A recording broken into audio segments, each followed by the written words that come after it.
Good evening. The cleanup continues after nearly a foot of snow fell. It made for a messy morning commute and kept snow removal crews busy all night and throughout the day. It's the biggest snowfall this area has seen in 2 years, closing schools, causing chaos for drivers. CTV's Janice Golding has spent the day outside keeping tabs on the cleanup and the headaches. Janice. Hi, Michelle. Yes, the city says crews are working 24/7, salting and plowing roads, and they've already made multiple passes on roadways and bikeways. Still, there is a lot of snow out here, so they're asking people to be patient. It was a rough commute to work today. Cars spinning their wheels, buses stuck or unable to make it up inclines. Meanwhile, people were stuck trying to dig themselves out from under the white stuff. Yeah, I have some meetings today, so gotta get out of the house and get to the city. This is a little ridiculous. Way too much. Way too much. Schools and daycares were also shut down for a snow day, which means parents had to come up with ways to keep their kids occupied. Schools are closed, and I get extra hand. Otherwise, I'll be in the snow. City crews were kept busy overnight and this morning dealing with 15 to 20 centimeters of snow. They started with salters on expressways before moving to arterial roads, and then they transitioned to plowing with 1,400 pieces of equipment on our streets. You're going to be looking for this particular sign. If you see it, you cannot park there. At 10 p.m., the city's major snowstorm condition came into effect, meaning parking is prohibited on designated snow route locations. By mid-morning, the city had issued close to 700 tickets. Enforcement will continue today. Those who weren't careful also found themselves trapped by plowed snow, like these folks caught on the on-ramp at Yonge and 401. We were getting tons of vehicles, stuck in snowbanks, stuck in windrows as the plows were trying to clear the highways. While the OPP were kept busy on the highways, by mid-afternoon, Toronto police reported more than 100 collisions on city roadways due to the weather. It's been crazy. I woke up 2 hours before my shift and just started working. Shoveled my truck, and then I was on the road. Before I even got to my first call, there was like 3 accidents. It's actually pretty heavy, and as you can see, there's quite a lot of it to do. A tiring day for anyone who had to deal with the aftermath of the storm. Well, this time I think maybe Environment Canada got the last laugh on me, but it's truly a real Canadian winter this year, that's for sure. A Canadian winter and a 2-day snowfall we haven't seen the likes of since 2022. The city's transportation director is also asking people to clear their sidewalks if they can. But if you do so, please make sure you keep your snow on your own property and don't push it on roadways, because that will just make the cleanup operations slower. By the way, if you're wondering what kind of a ticket you could face for parking on a snow route, well, the fine is up to $200.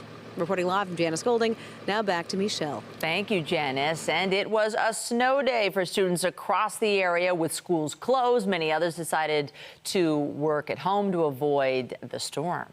For some, it was a chance to get outside and enjoy the snow. CTV's Jessica Smith was one of those out in the elements, and she joins us live now with more. Jess. This really was the first measurable snowfall of the season that kind of stuck to the ground here in downtown Toronto, and I spoke to a ton of people who were absolutely loving the winter weather. Snow day! It was a true snow day, and not just for the kids who were off today. I'm honestly just enjoying the snow. I know a lot of people don't like it, but I've been waiting for a long time because I have the cross-country ski. Just like staying at home, I don't use it a lot. And it's finally the day. Everyone was getting out and taking advantage of this significant snowfall, rating it a solid 10. 10. I love how it's so deep because usually snow is just really short and we can dive into the snow. And me and my brother kept falling in the snow. From walking the dog to tobogganing to people busting out their cross-country skis, people were feeling this frosty February weather. It was pretty nice, the sun is not too cold. It's amazing to hang out with my dog outside. I don't know, I love the snow, even with the cold. It's amazing today. It's amazing, and I kept falling and stuff. And with more snow on the way, the message is clear.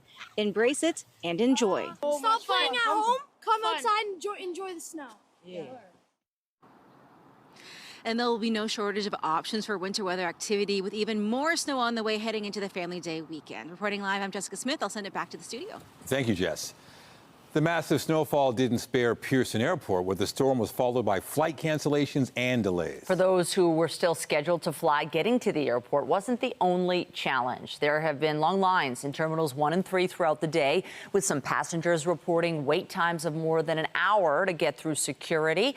Airport officials say there are staffing constraints on the part of the Canadian Air Transport Security Authority, or CATSA. The government agency said weather was impacting services. Even without those challenges, Pearson received 26 centimeters of snow during the storm, more than it did in all of January. And officials say operations are still in recovery mode.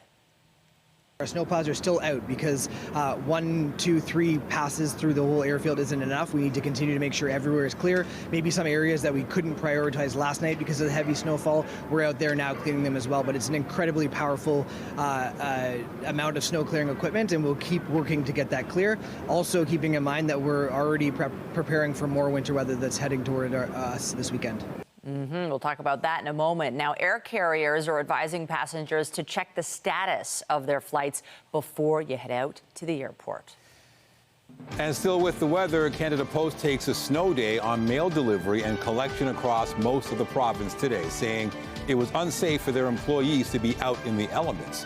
We'll have that story in moments. But first, let's take a live look outside this evening and see where things stand now. Quite a lovely sunset. The sky looks calmer there. And look, we have daylight at this hour, which is really nice. So the storm has passed, but the wind is whipping up the white stuff. Lindsay Morrison is here with a look at the current conditions and really the specifics of this storm, Lindsay. Yes, so Michelle, we'll start there. We're going to show you the snowfall numbers. These were reported to Environment Canada. As of this afternoon, yes, 26 centimeters of snow at Toronto Pearson, closer to 21 centimeters downtown. Either way, a bona fide winter storm and mainly a snow event. Now, as mentioned too, we've had some blowing snow, some drifting happening as well, thanks to those strong winds out of the west. We've also got some snow squalls developing around Caledon, Alliston, even extending all the way into parts of Durham region. There are snow squall warnings in place. Those are the areas in orange. Believe it or not, these communities could pick up an additional 10 to 20 centimeters of snow through the night tonight. We are experiencing peak wind gusts upwards of 50 kilometers per hour here locally in Toronto. Those winds today coming out of the west, giving us a bit of a wind chill factor. It feels like minus 13 out there right now. And through the overnight hours, it is going to feel closer to minus 20. Now let's quickly talk about the weekend. We are in for a bit of a 1-2 punch. More snow on the way. We'll give you an idea of how much we could be in for this time. That's coming up in your forecast. For now, though, Michelle, I'll send it over to you. Thanks, Lindsay. Still ahead, the challenge for companies that deal with steel. We highlight a GTA business bracing for the impact of Trump tariffs. That's still ahead on CTV News. Police in Peel region have rescued 5 dogs from an alleged puppy mill in Mississauga. Police responded to a business earlier this week near Dundas and Mavis after receiving reports of a possible puppy mill. They found 5 puppies caged in a vehicle inside a garage. Police say the puppies were living in horrible conditions with urine and feces throughout the vehicle and no suitable food or water. The puppies were taken from the vehicle and are now being cared for by the Mississauga Animal Shelter.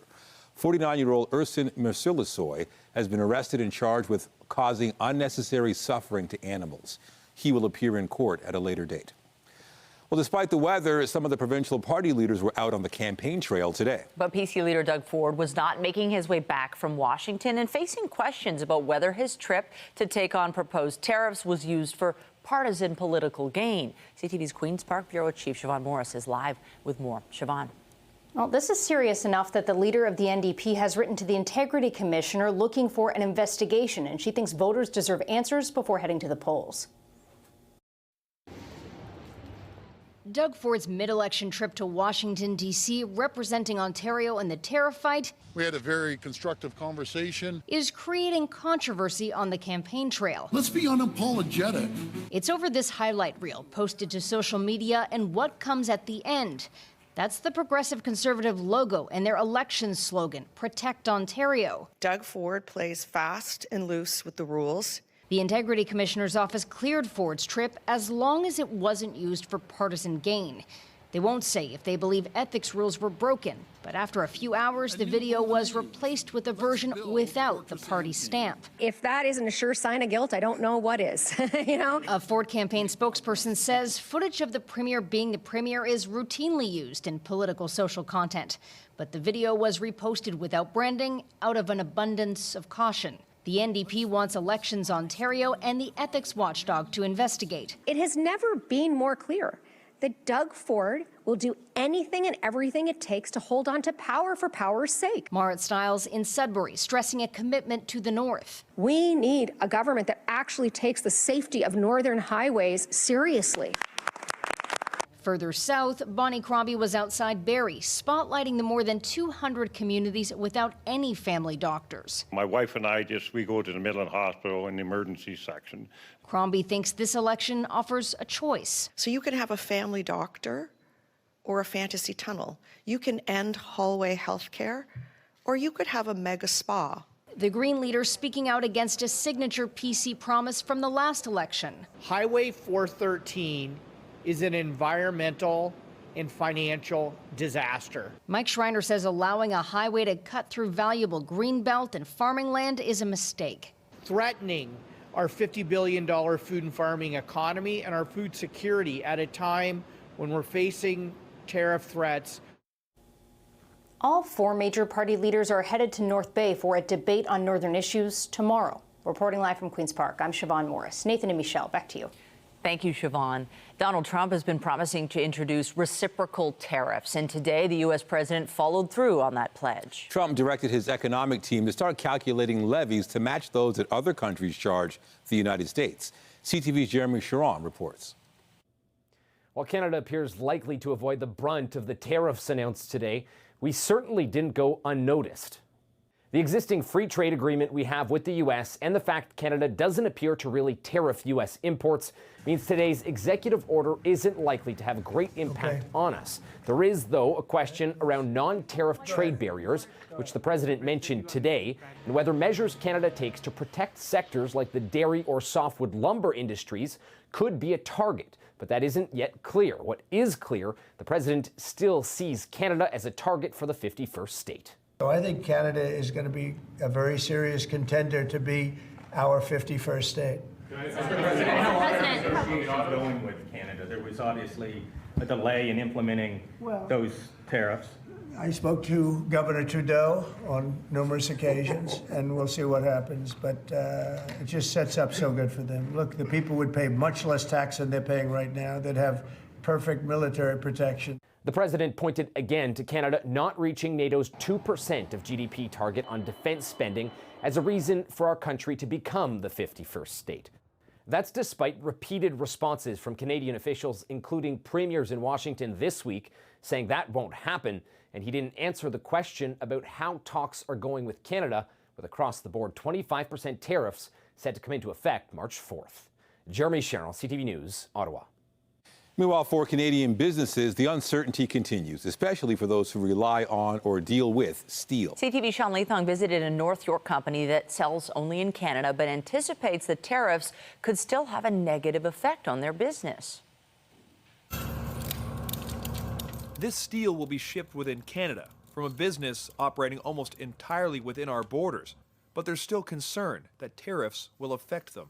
It'll slow us down, I would anticipate.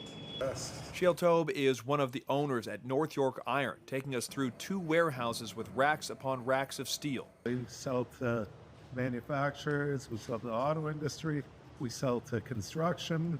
They sell entirely in Canada, between $30 and $35 million a year. As for what they buy, 95% is Canadian, maybe 5% U.S. He says that tariffs imposed by U.S. President Donald Trump won't hurt them right away, but when Canada retaliates, that's when we're going to be affected.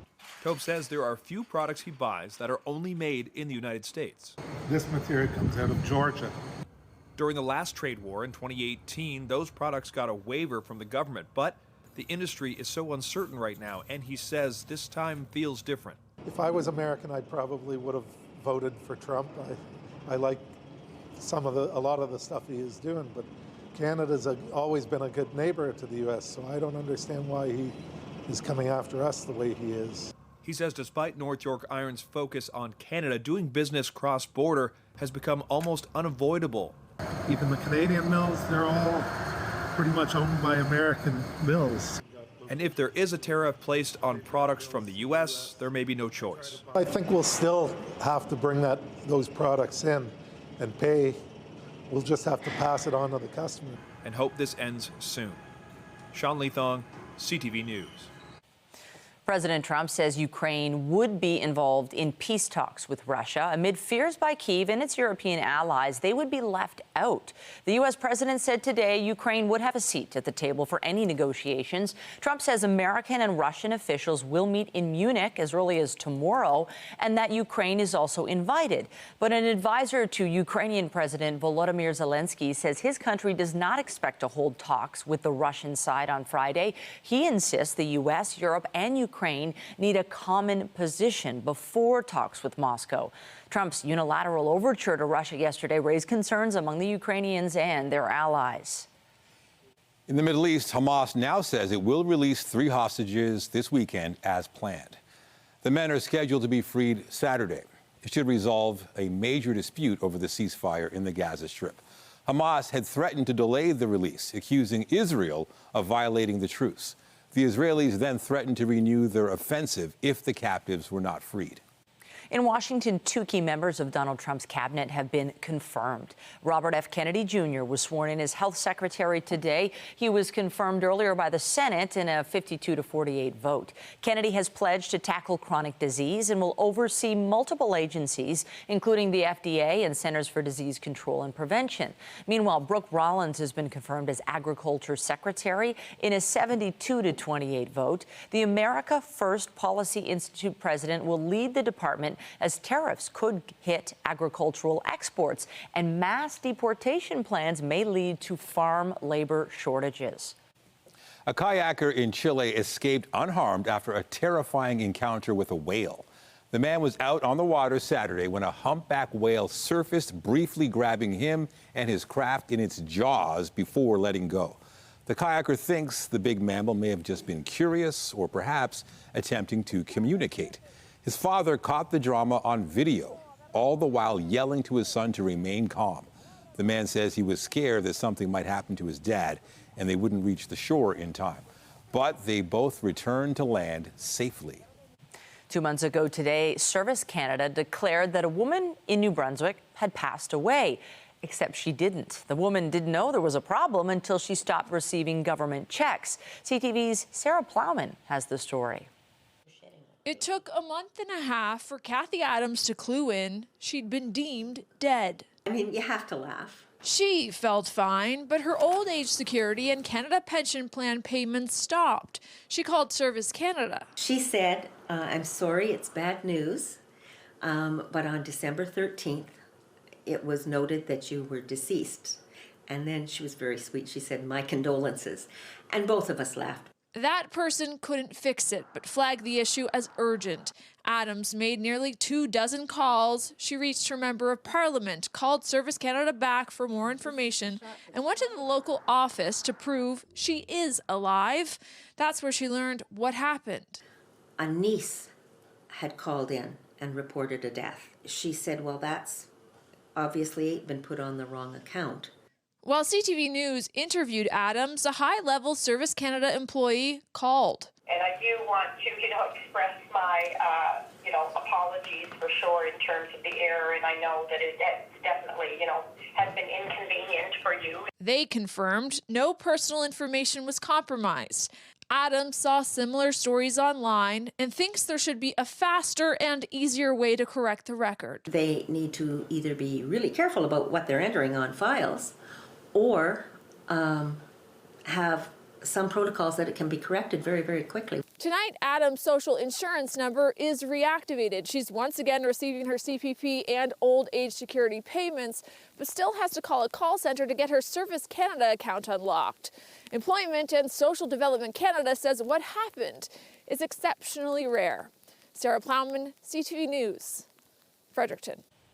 It was snowy there and definitely here as well. We return our attention back to the weather across much of our province today. Canada Post suspended mail delivery. The Postal Service said no collection or deliveries would be done on this day before Valentine's because the conditions were unsafe for their employees.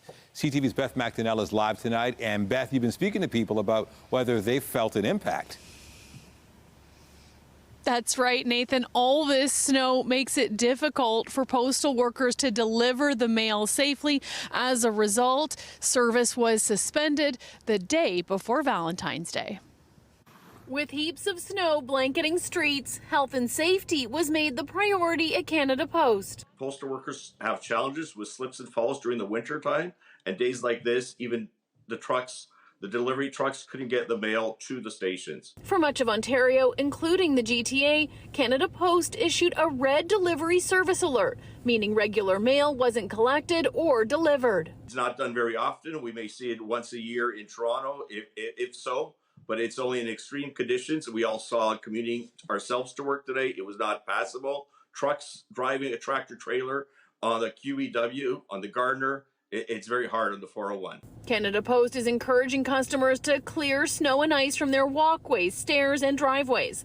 The delivery halt comes the day before Valentine's Day, when people might expect to find a surprise card in their mailbox or a package on their doorstep. So far, Torontonians are taking the timing of the stoppage in stride. Where's my check from Doug Ford? That's what I'm waiting for. Other than that, I can kind of appreciate it because, I mean, our street is basically impassable. What about that saying about in snow, sleet, isn't that the postman always delivers? What's wrong with that? Doesn't really affect me. I don't get a lot of mail. And what about for those, do you think people are missing any Valentine's Day cards in the mail? Oh, that's sad. Maybe. Yeah. Then they need to phone them and wish them happy Valentine's Day. This fall, a strike stopped mail delivery for over a month during the busy holiday shopping season. Postal workers don't expect the snow to hamper operations for very long. Tomorrow, I presume, will be a regular day, and the delivery of the Valentine's cards for everybody and so forth. Packages would be resumed. Canada Post says service will pick up again when conditions improve, and it's safe to do so. Instead of delivering mail outside, letter carriers worked inside. Reporting live, I'm Beth McDonnell. Michelle and Nathan, back to you. Thank you, Beth. Coming up, some progress in the fight against pancreatic cancer, a promising new blood test for early detection. The medical breakthrough just ahead. And I'm Pat Foran. Coming up on Consumer Alert, if your home insurance is renewing soon, you could be hit with a big increase after a year of severe weather and billions of dollars in losses. Many insurance companies are raising their rates. I'll have the details. That's just ahead.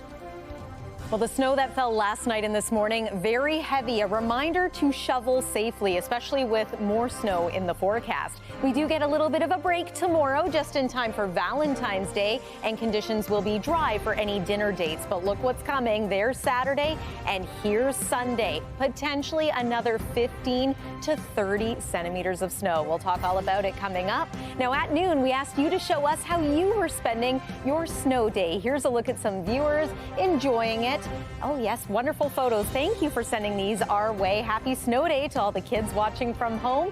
And stay with us. We've got another night of great shows for you coming up here tonight on CTV. Home insurance premiums have been rising steadily, but they could be set for a major spike due to billions in losses last year. From wildfires to hailstorms to flooding, severe weather is causing massive claims, putting pressure on premiums. Here's Pat Foran and Consumer Alert. Pat. Thanks, Nathan and Michelle. Some viewers say their insurance premiums are going up hundreds of dollars a year, even though they've had no claims. The hikes are to cover the costs of severe weather events that are happening more frequently with greater intensity. 2024 was not a good year for many residents of Canada who had their homes either damaged or destroyed by severe weather. Natural disasters left a trail of destruction and cost the insurance industry $8.5 billion in insured losses. When claims pressures increase, there's pressures on premiums. The Insurance Bureau of Canada says between 2001 and 2010, severe weather claims amounted to $780 million a year. Now it's about 10 times that. So going from $780 million a year on average to a record-breaking year of $8.5 billion, that is a staggering increase in claims. The largest severe weather events in 2024 included the Calgary hailstorm with payouts of $3 billion, Quebec flooding $2.7 billion, the Jasper wildfire $1.1 billion, and the Toronto GTA flash floods cost insurance companies $990 million. The huge payouts are also attributed to inflation, building costs, and labor shortages. Cost of living, cost of labor, cost of parts, all of these things increasing also means increased cost of claims. The amount insurance policies may increase will differ from company to company. If you're facing an increase to try and reduce your premiums, you can bundle home and auto, increase your deductible, install loss prevention devices such as a burglar alarm or backwater valve, ask about additional discounts if you're a non-smoker, have a good credit rating, or if you're mortgage-free, and most importantly, shop around. If you're a consumer and you're getting a $500 increase in the mail, it might be time to start looking around for another company out there that hasn't been impacted the same way that your company has. While you may find cheaper insurance elsewhere, make sure you compare policies carefully, as coverage options will differ and there could be limits if you need to make a claim. And one of the most common claims when it comes to home insurance is water damage. Many people have finished basements and policies have limits on how much they'll pay. It's coverage you should review carefully. On your side, I'm Pat Foran. If you have a consumer story idea, email us at alert@ctv.ca.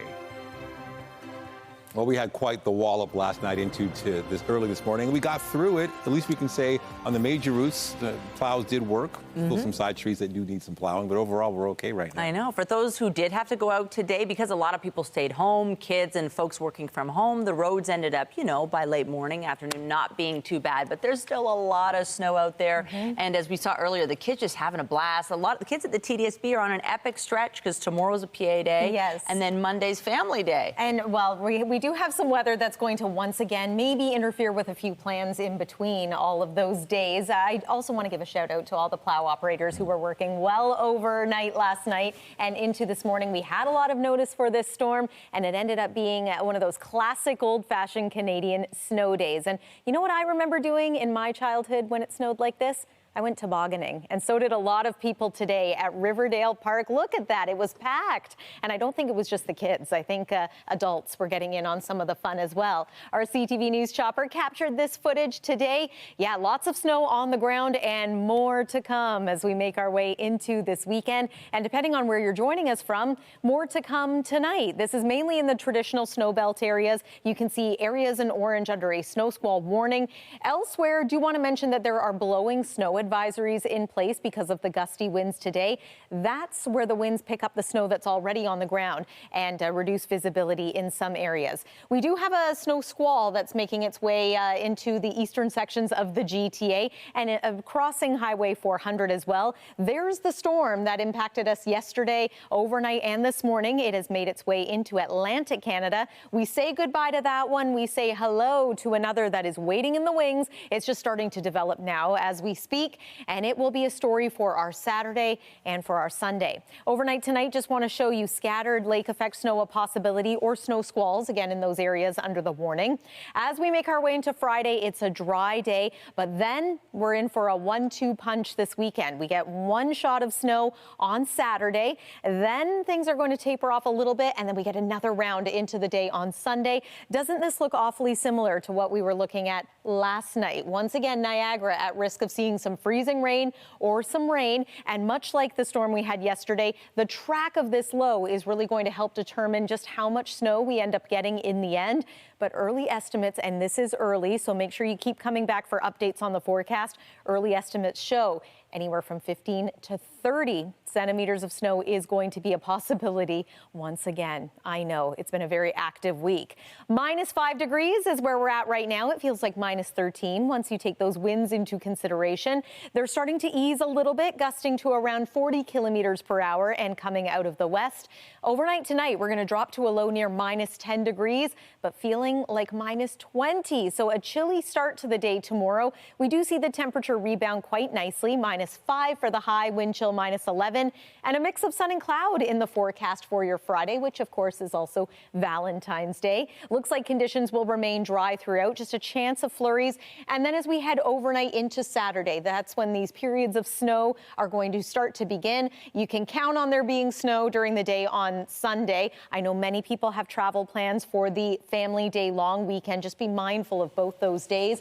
Monday, we do see improvements condition-wise, but it is going to be cold. It looks like some cold air is going to filter in right through to the middle part of next week. At least we will hopefully return to a little bit of sunshine during the day on Monday, too. That's your look at the weather for now. Michelle, over to you. Thank you.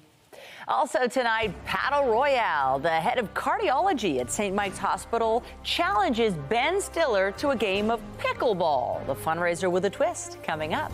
But first, we ask you for your pictures of how you're spending your snow day. And let's have a look at a few more. Hey.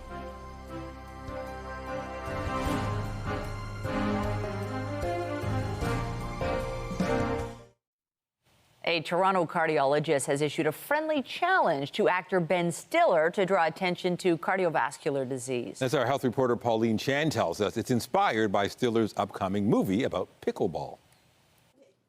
Cardiologist and researcher Dr. Kim Connolly says he's never actually played pickleball before, but anything to help draw attention to heart health. When the St. Michael's Hospital Foundation asked me to be part of this, I didn't skip a beat, bad pun intended. And they've issued a hilarious video challenge to actor Ben Stiller.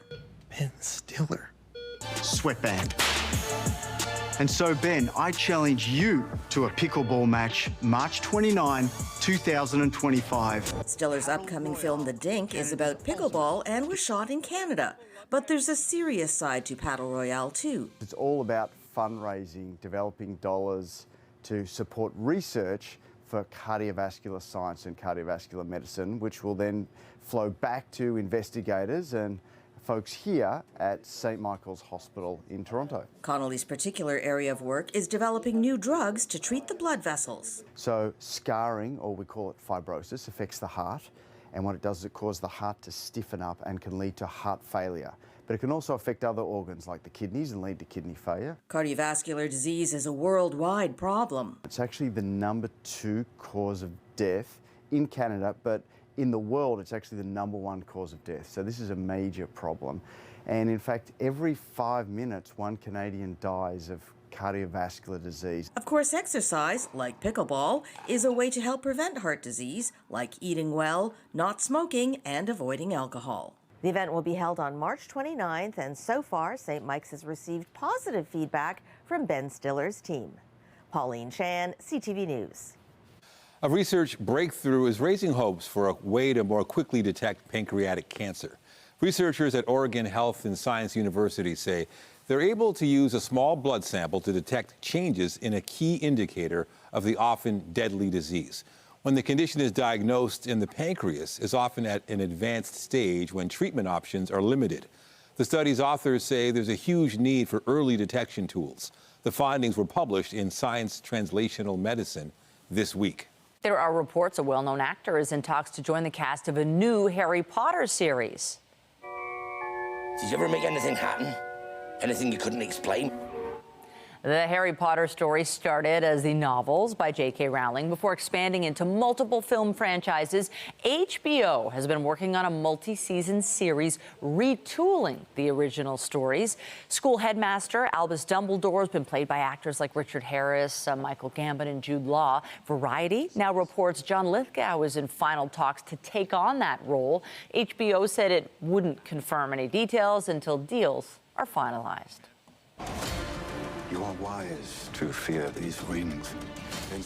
And another popular fantasy franchise is set to see another season of its own streaming adaptation. Prime Video's Lord of the Rings show, The Rings of Power, is officially now in pre-production for its third season. After its second season finale aired back in October, it's expected to feature a significant time jump, but still set well before the events of the Lord of the Rings books and films. The Recording Academy's announced this year's inductees into the Grammy Hall of Fame. Come on, shake your body, baby, do that conga. No, you can't control yourself any longer. Among the recordings added today was Conga by Gloria Estefan and Miami Sound Machine. Also on the list was Luther Vandross's 1981 debut album Never Too Much and Santana's 1999 album Supernatural. The honor recognizes influential recordings that are at least 25 years old. The winners will be celebrated at the Grammy Museum and at a special gala in May. After the break, getting revved up for the largest automotive show in the country, a sneak peek at this year's Canadian International Auto Show.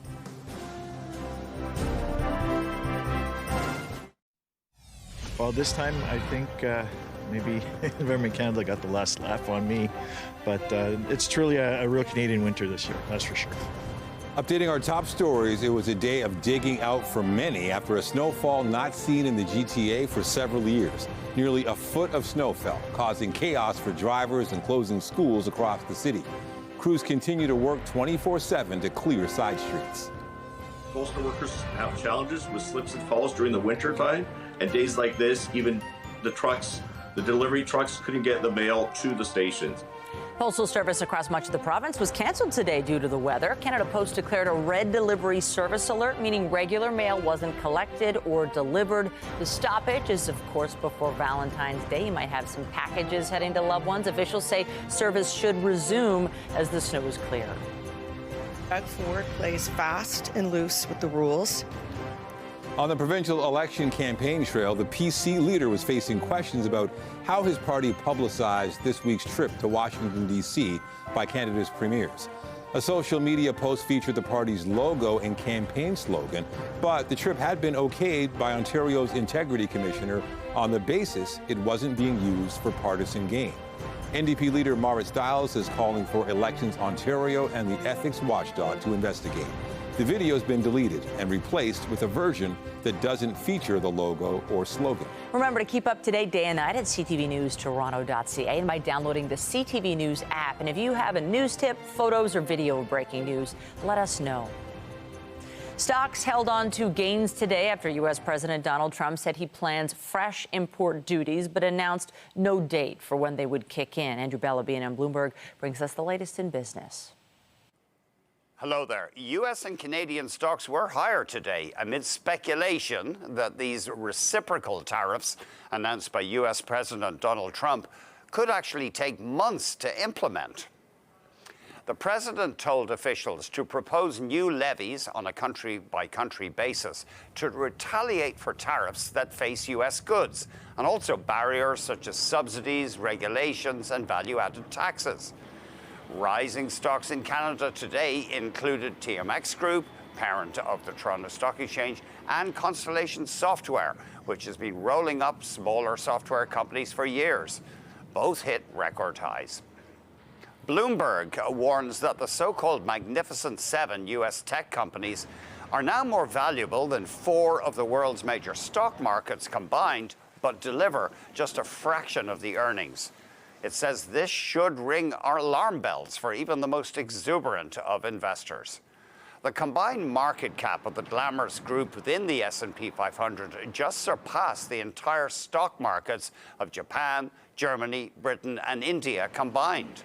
Investors value Alphabet, Amazon, Apple, Meta, Microsoft, Nvidia, and Tesla at almost $18 trillion US. But their combined earnings are only about a fifth of the constituents of the other 4 markets. And finally, shares in Sun Life Financial fell 6% after profit lagged expectations. The miss was largely due to a lagging U.S. segment, where underlying net income was 39% lower year over year. That was attributed to a surge in claims in the medical stop-loss business. That's insurance for employers who want to mitigate a high volume of healthcare claims. The Canadian dollar was up. It changed hands at 70.38 US cents, up almost half of a cent. West Texas Intermediate oil changed hands at $71.14, down 10 cents. Our latest fix on Western Canadian Select oil, $57.87, down $1.90. And the TSX Composite ended at 25,698.51, up just over 135 points. That's the latest in business. I'm Andrew Bell of BNN Bloomberg. The Business Report is brought to you by Canadian Western Bank, the bank built for business. The Ontario Chamber of Commerce says business confidence is improving in this country, but it remains fragile. The organization shared the evaluation in its 2025 economic report. Out of more than 1,700 businesses surveyed between October and December, 26% said they were confident in the provincial economy, double the 13% who had said so the year prior. Still, 48% lacked confidence, with many citing cost of living challenges, inflation, and the threat of U.S. tariffs. Meanwhile, 18% of small and medium businesses say they're seeing orders canceled or paused because of trade uncertainty with the United States. That's according to a new report from the Canadian Federation of Independent Business. The group says even more exporters, 34%, are seeing the same phenomenon. The CFIB's chief economist warned the uncertainty around tariffs is almost as damaging as the tariffs themselves.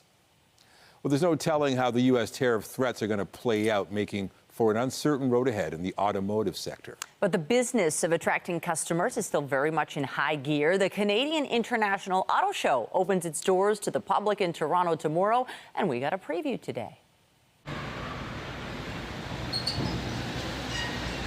On what's been a snow day for many, proof you won't be stuck with this ride. They're off-roading inside the Metro Toronto Convention Centre. The cars are polished, automakers ready to get hundreds of thousands of visitors revved up over the next 10 days. It's an important time of the year for us, the auto sector. The spring buying season really gets kicked off by the auto show. Boasting an influx of new vehicles and the return of beloved brands like Mercedes-Benz Canada. We have all three different powertrains in place. We have electric cars. We think hybrid technology is a good bridging technology, and we also offer ICE cars because we also assume that transformation will take a little bit longer than originally expected. Catering to lovers of luxury and the exotic, those interested in new technology and safety. We're showing off the new XC90 that we have. We're showing off our safety cage as well. And everything in between, like this Lego Technic McLaren making its North American debut, while Hot Wheels is celebrating the 50th anniversary of the Bigfoot monster truck. We try to be all things automotive to all people here at the show. And in many cases, you can do more than just look. You can test. More than 50 rides are available to take for a spin throughout the auto show, like here at Camp Jeep. Doors open tomorrow at noon through to February 23rd. A Toronto Maple Leaf star was the hero as Canada kicked off the Four Nations Face-Off tournament. Marner to work. He's in. Marner! Mitch Marner in overtime! Mitch Marner scored in overtime, giving Canada a 4-3 win against Sweden last night. The Leafs winger ended a back-and-forth extra period with a memorable moment. It was super cool. Tried to just really enjoy that moment after, to be honest. The building was rocking. It was, like you said, nice to have him cheering for me instead of against me. But yeah, great play by Sid. I mean, carried the puck up the whole ice. I just tried to get space off of him, and at a drop pass, tried to just keep my feet going and get a shot off quickly. This morning, Canada held an optional skate ahead of tomorrow night's marquee matchup against the USA. American captain Austin Matthews spoke today about that big goal by his Toronto teammate.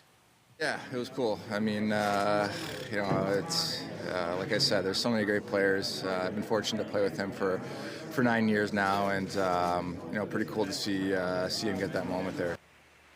The Americans were also on the ice today, preparing for their first game of the tournament. They play Finland tonight.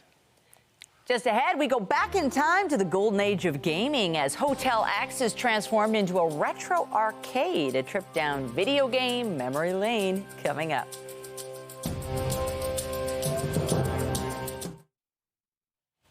An annual retro arcade pop-up is back in downtown Toronto this week. Organizers are promising a return to the golden age of gaming with 80s and 90s classics that have proved popular among all ages.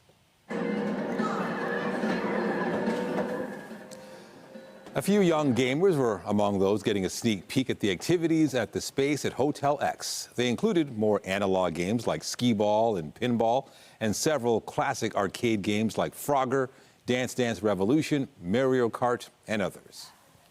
They're fun to play, and it's like fun to play with your friends. It makes you feel like you're actually driving a car. Yeah, it's been a lot of fun the 3 years that we've been doing it. So we wanted to bring it back again, change it up, do some different games, and it's perfect just in time for Family Day weekend and then rolling all the way into March break.